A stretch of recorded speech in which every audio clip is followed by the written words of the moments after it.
जय श्री कृष्ण। गीता का 48वां श्लोक, दूसरा अध्याय।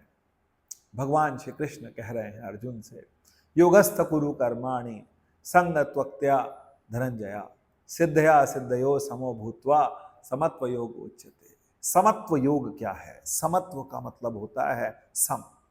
सम का मतलब होता है सब कुछ एक जैसा, सबको एक जैसा देखना।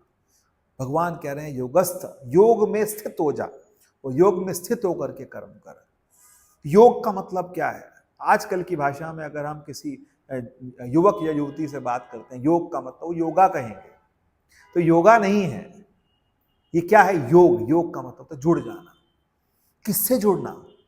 हमारी जीव की आत्मा का परमात्मा से जुड़ के, उसके साथ जुड़ करके इतना जुड़ जाए कि हमारा उसके साथ एकत्व हो जाए, और उस एकत्व के बाद समत्व हो जाए। समत्व का मतलब हो गया कि परमात्मा से एकत्व हो गया और संसार से समत्व हो गया, समान हो गया। सब कुछ क्या है? एक जैसा लगने लगे।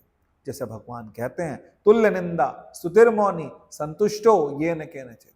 तो न हर्षति न द्वेष्टति न शोचति न कांक्षति, शुभाशुभ परित्यागी भक्तिमान ने साम्य प्रिया। मनुष्य अब इन सब चीजों से उठ जाता है, जब इन चीजों से, हानि से, लाभ से, भय से, निद्रा से, उसके साथ साथ निंदा से, उसके साथ साथ स्तुति से, इन सब चीजों से दूर हो जाता है, परे हो जाता है, तो फिर वो योग में स्थित हो जाता है। और जब वो योग में स्थित हो जाता है, तो योग में स्थित होकर के जब वो वर्क का काम करता है, तो उस समय फिर वो क्या हो जाता है? वो व्यक्ति जो है वो कर्म फल में नहीं फंसता, वो कर्म की बात नहीं करता, वो अपने कर्तव्य करता है। वो फल की बात नहीं करता, सिर्फ कर्तव्य में लगता है, और उसकी दृढ़ता जो है वो बढ़ती चली जाती है, क्योंकि वो परमात्मा से जुड़ चुका होता है। तो भगवान कह रहे हैं कि तू मुझसे जुड़, मुझको मेरा भजन कर, मुझसे जुड़, और मेरे से जुड़ने के बाद कर्म कर। और कर्म करेगा तो उस समय तेरे कर्म जो होंगे समत्व होंगे, और वो जो योग है उसे समत्व योग बोलेंगे।